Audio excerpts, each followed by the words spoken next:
Back in 1981, Sony released the most luxurious Trinitron they ever produced, the KV-3000R. And this is an example of one sitting next to me. Although this is a large wood console television, this was not your grandmother's Magnavox. This was much more than a television. It was a lavish display of wealth and style. As you can see, it is covered by these tambour doors, which automatically open with the push of a button.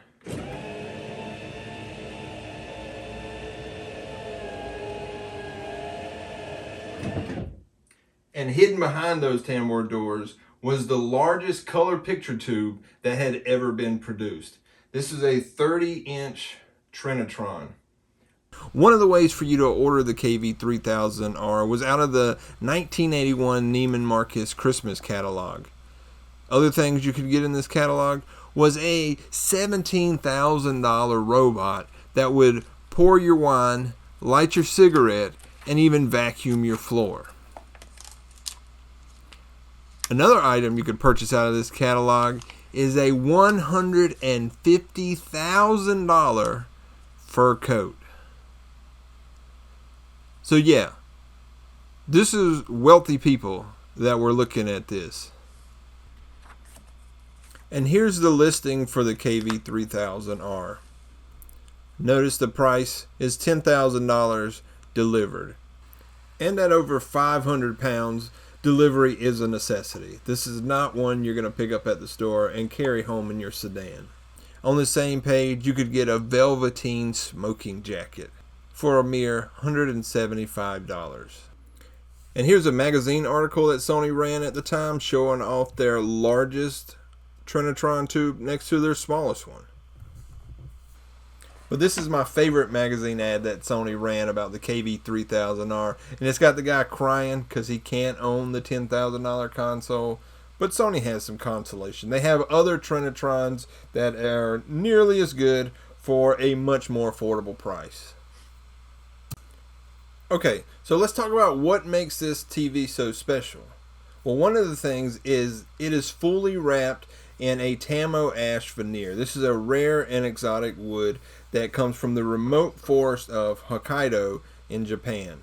Rarely seen, but an absolutely gorgeous grain that it has.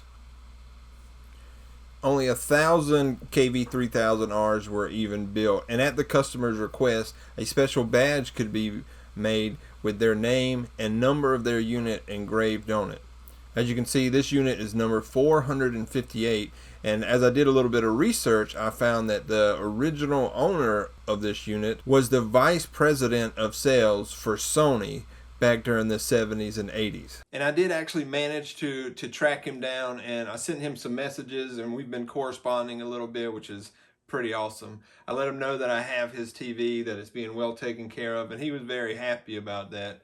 And one of the cool things, I guess cool, sad, but interesting, something I'd never heard, is that back in the 80s, one of the Sony dealers in Chicago actually caught on fire, and they had 12 of these units in their inventory that were all lost in the fire. So just in KV-3000Rs, that dealer lost $120,000 in inventory.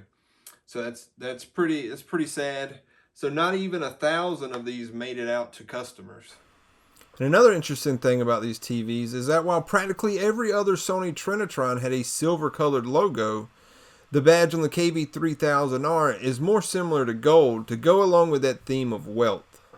And the fabric covering the grills is absolutely gorgeous. It's something you really need to see in person, but it is an absolutely beautiful color, and it goes great with the tamo ash wood. All right, let me show you something cool about these tambour doors. On the end of them, there's an aluminum sash that if you touch it while the doors are closing, it will automatically open the doors back up, just to ensure nobody's getting their limbs stuck in the doors. I'm just going to touch it lightly. That's pretty cool. Now behind the control panel door, you have your typical controls for your channels, volume, doing some adjustments to the picture, almost all of which you can do on the remote. You cannot adjust the sharpness or the vertical hold on the remote, so those have to be done here on the control panel. But pretty much everything else you can do on the remote. And then you have some stuff for the sound. Thing has a matrix sound on it. Also has a tone enhance, which is good for listening to music. And then you can see some instructions for changing the channel memory on the side of the door. So that's what's behind the control panel door. And FYI, there is a main power switch hidden towards the bottom of the console that if this is not turned on, the remote will not turn the TV on, nor will the power switch at the top of the console. Okay, let's look at some of the accessories that came with this unit. As you see, I got two of several different things. For example, there's two operating instructions here. We'll look at it in a moment. At first, I thought these were two of the same schematic diagrams, but upon closer inspection, it's 1 of 3 and 3 of 3. So I'm actually missing the schematic 2 of 3. And here's a printout that likely came from a Sony dealer catalog that shows a lot of information about the KV-3000R. You'll notice that it is 510 pounds. Has some very cool information about the accessories down at the bottom. You see that Tamo Ash veneer sheet was included for repair on the unit, so Sony knew that it could get damaged easily.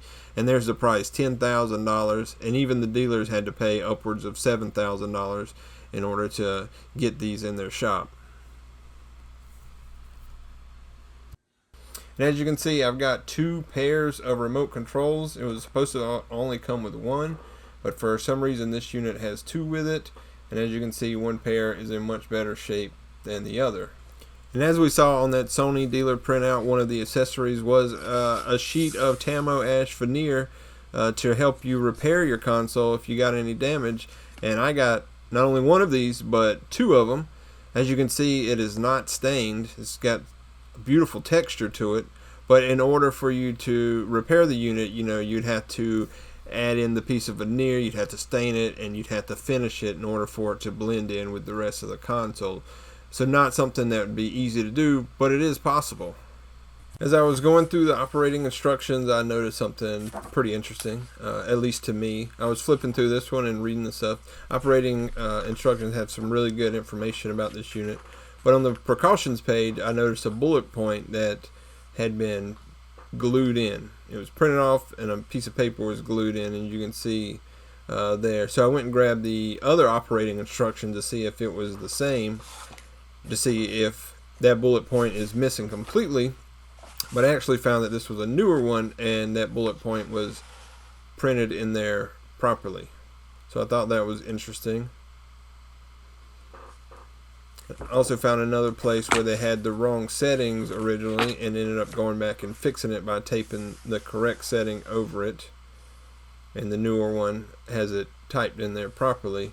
But you'll notice that the one on the left hand side, the switch is down, and the one on the right hand side, the switch is up. And looking on the back confirmed that these are two versions of the same operating instructions. I do think these operating instructions are very cool, but for the sake of time, I'm not going to go through and talk about each page, but I'll flip through quickly, and you can pause and read at your own leisure.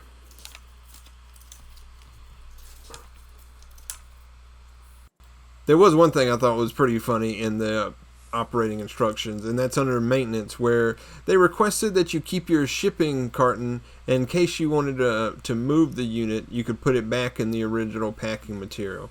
As if this thing isn't large enough already, they also want you to keep the box it came in.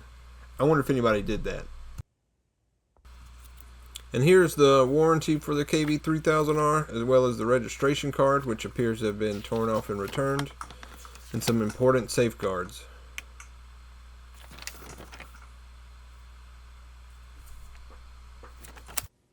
This TV also came with a Betamax stand, as you can see here.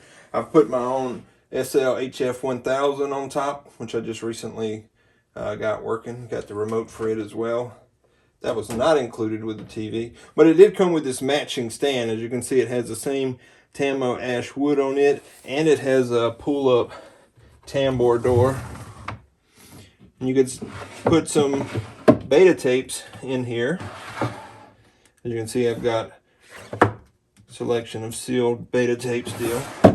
And you could also put some other accessories and whatnot over on the side. It's got a piece of smoked glass on the top, and I guess you could keep some stuff down here like I typically keep the remote for the Betamax down there. Now when I got this TV, it was not working. You press the power button, nothing would ever come up on the tube. You wouldn't get anything on the channel indicator. You could get a little light here for matrix sound if you press some of the right buttons, and you could get some sound from the speakers, but nothing as far as the TV itself goes was working. So let's see if we can get it fixed. Okay, I've got the unit turned around now. Here are the inputs that it has. For 1981, having composite input for video and audio was pretty rare. Some instructions for connecting things, the serial number badge, and then if you look down in the bottom right hand corner, you'll see that this one was manufactured in November 1981. Alright, let's open this thing up.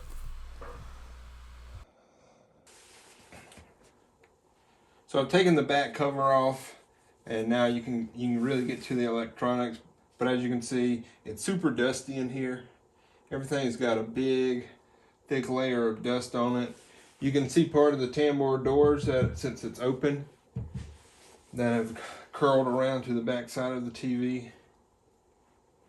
But this thing is going to require quite a bit of cleaning. I can tell already you can take a few screws out and actually open this up like a door on both sides to access everything. It looks like it's going to be really easy to access the different boards that are in here. So I can pop those out, clean them, replace some stuff. So that's excellent. I don't think it's going to be too bad to work on this thing. Just hopefully it won't have anything too seriously wrong with it. Hopefully the tube is good and that we can get this thing fired back up. But we'll start with taking a few measurements, trying to pinpoint where some of the issues might be coming from, clean it up a bit, and then just replace components as we need to. Before I start taking anything apart, I typically do a lot of documentation, take a lot of pictures and videos of how everything is routed, and just have a visible representation of the current state of the unit in case I ever need to go back and refer to it. All the cables are labeled so they're easy to find where they plug back into the boards. But I just like to be able to go back and see if something has changed later on, or if there's anything I need to put back the same way as it was. I just have a reference for that before I tear things apart and get too far down and can't get it back to where it's supposed to be. On the inside of this TV though, there is a cool little diagram of where all the boards are, as you can see here. Kind of gives you a breakdown of what everything is, which is very helpful. But as you saw earlier, I do have the schematics as well. Here's the back of the tube, the stickers that are on it. You can see how dusty it is in here. A lot of cleaning needs to be done.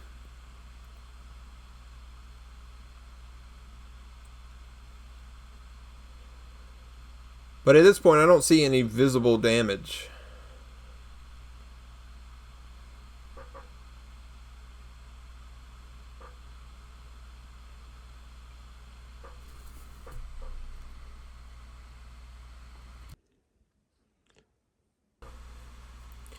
Now let's open this thing up and get a better look at the inside.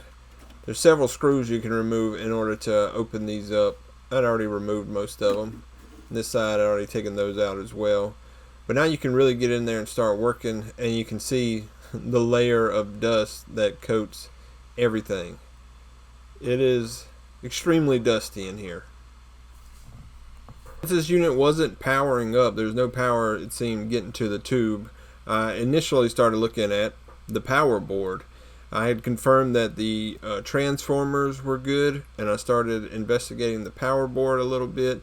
And the first issue that I came across was actually this fuse right here. You'll see F604 at the top right there. That fuse was blown. And I still went through and was just looking for some visible damage, tons of dust, but at this point I'm not seeing anything visibly wrong with the unit.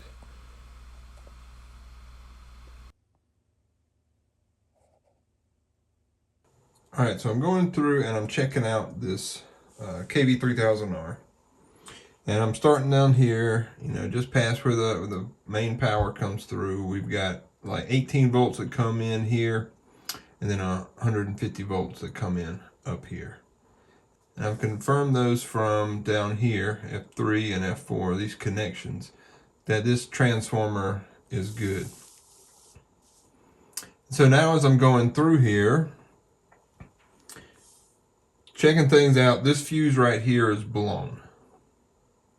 And I tested it with another fuse, and it blows whenever I plug in F12 right here, which just goes to a voltage regulator.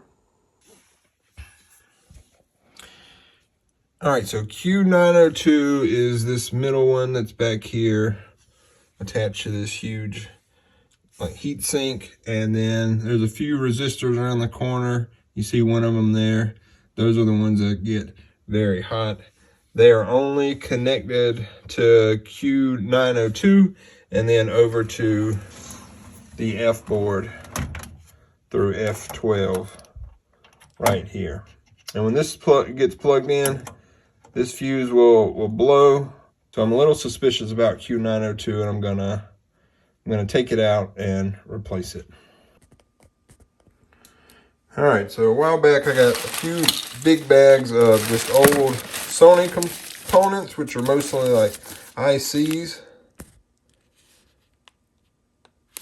And so I think there are some voltage regulators in here.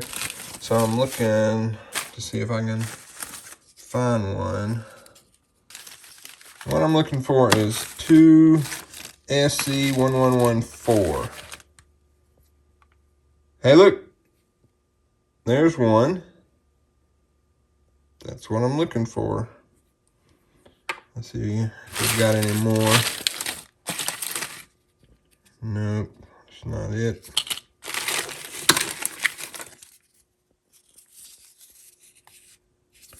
Nope.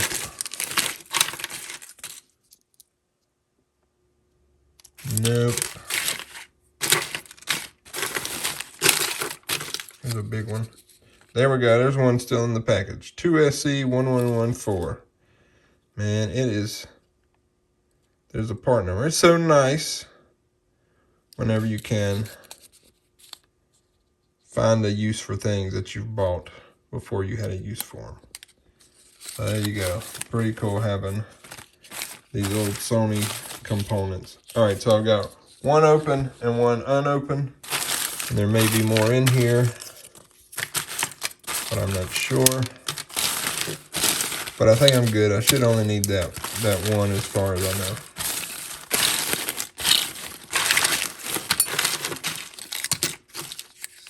Look, here's another one.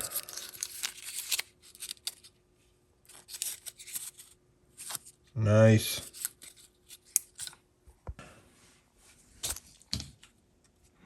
So you can see Q902, that's the one we're going to be replacing right there at F12, is 2SC1114. And that's the one we got, 2SC1114. Okay, here is that big heatsink with these voltage regulators. There's 150 volt regulator out, 150 volt regulator out. That's the one we're going to replace. And then the 18 volt regulator. And you can see that's the 2SC1114. So it's the one in the middle that is hooked up to these big resistors over here. Those three. Those two down there are connected to the other two they don't get hot. But these three across the center of the screen are only hooked to this voltage regulator. And when that one's plugged in, blow a fuse, we get some wonky voltages, and some resistors get extremely hot. After replacing that voltage regulator, the fuse no longer blows.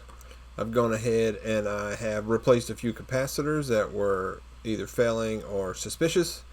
And I even resoldered a few things that kind of look suspicious just to make sure everything is on the up and up with this power supply board.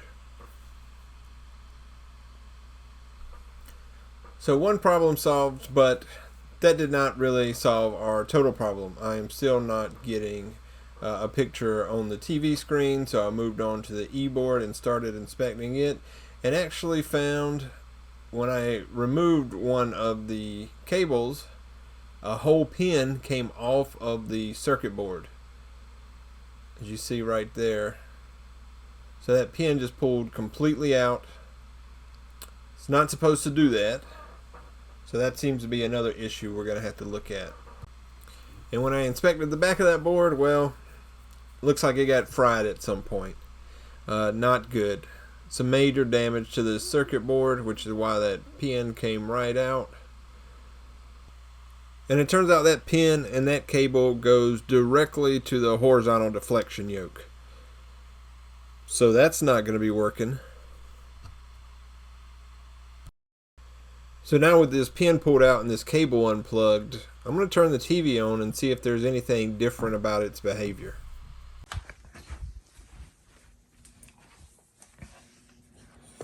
Okay, powering it on.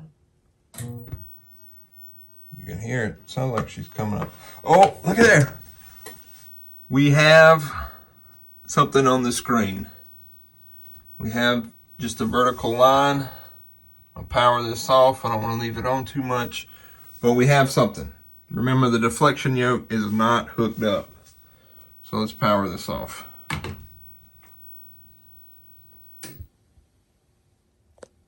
Whoa, we're getting somewhere.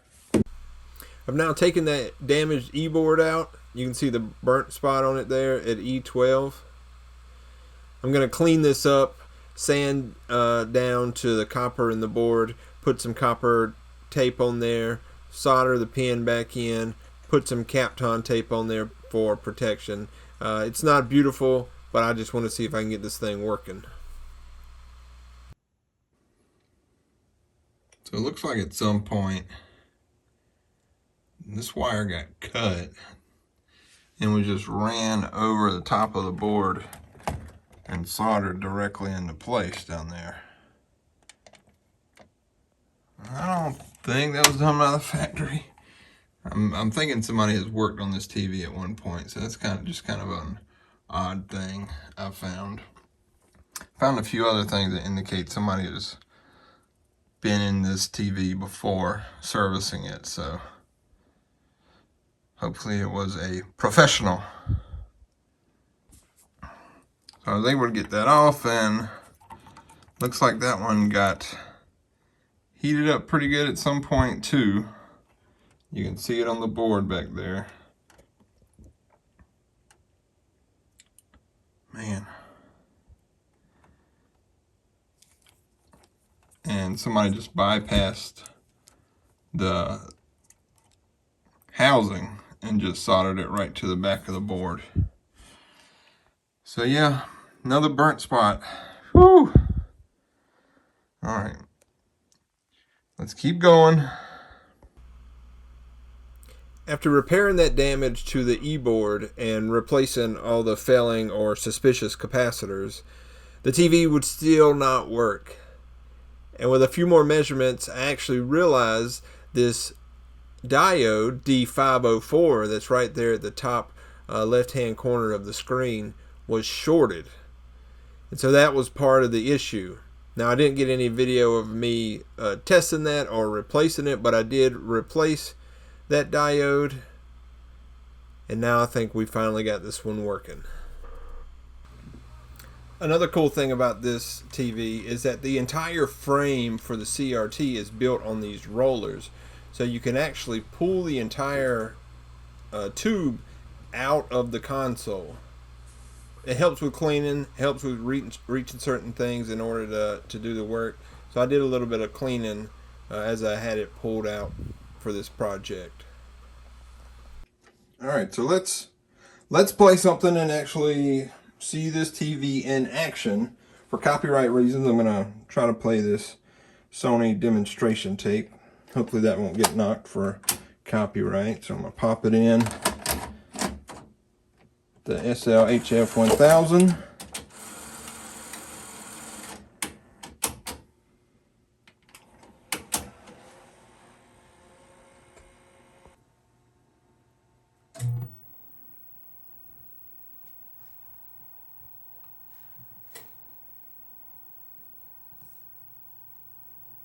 Now, unfortunately, this tape I'm going to play is pretty old, so it does have some dropouts.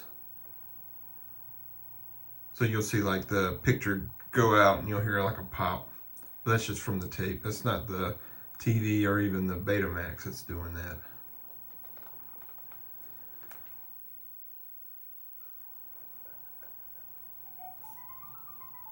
Sound has a look all its own, but it never looked like much on a home video cassette recorder because it never sounded like much. I'm going to turn it down a little bit. Hopefully this tape won't get knocked for copyright. It's just a Sony demo tape. So here you can see the picture. It's got color. Looks pretty good. I can already tell by looking at the camera. It doesn't look as good on camera as it does in person. It looks much better in person. It's not perfect though. It still had some tweaking that needs to be done. It's still got to make some adjustments to it. But I've got it working. That's what I'm showing off now. Hopefully later I'll do a video where I actually go through and do a lot more adjustments to the picture to get it dialed in a bit more.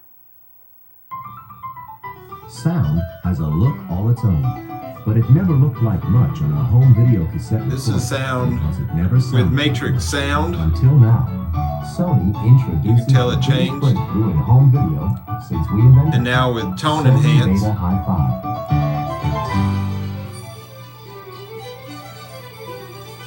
And now with both.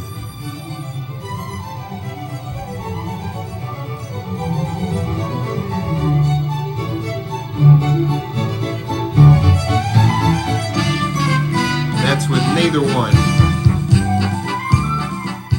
So you can tell a difference when you add the Matrix sound or the tone enhance. So on the remote we can adjust a few things, and watch this across the bottom. You'll see a color bar come up. So if I want to adjust the hue, you can push it more towards the green or more towards the red, which is pretty neat. This was very high tech for 1981, and part of the reason why this TV was so expensive. You can also adjust the color, so you see that color bar expanding or going in, depending on how much color you want. So there you can see it's basically black and white, and then as we go out we can get more color back into it. You can also adjust the brightness, so moving it over and making it brighter, or go back down to make it a little bit dimmer. Also do the picture, which will slide that bottom bar over one way or another, so you can see it going. So there you have it, the Sony KV-3000R. In my opinion, one of the most extravagant Trinitrons ever built. One of the most extravagant televisions ever built. I absolutely love this thing. I love these very unique, different televisions that you didn't see very often. And this is definitely one of them, limited to just 1,000 units. That's pretty crazy.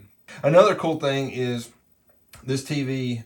One of these TVs was on multiple episodes of The Price is Right. I haven't even seen them all. I've seen at least 5 of them, and nobody ever wins it because this TV is always in the Showcase Showdown. That's at the end of the show when they have a package of a bunch of prizes and people have to say what they think that package is worth. And nobody ever bids high enough because they never expect this TV to be a $10,000 television. And finally, for the family room, a limited edition color television. Sit back and enjoy this limited edition Sony console TV. Features a 30-inch screen, remote antenna, fluorescent digital channel display, and handcrafted cabinetry, supplied with matching side rack for Betamax. And this showcase can be yours if the price is right. So as far as I've seen, nobody has won that TV. I would love to know what number that was and where that TV went. I think that would be just a really cool piece of the history of these Trinitrons. So that's all for now. When I press the door button, it'll automatically turn the TV off.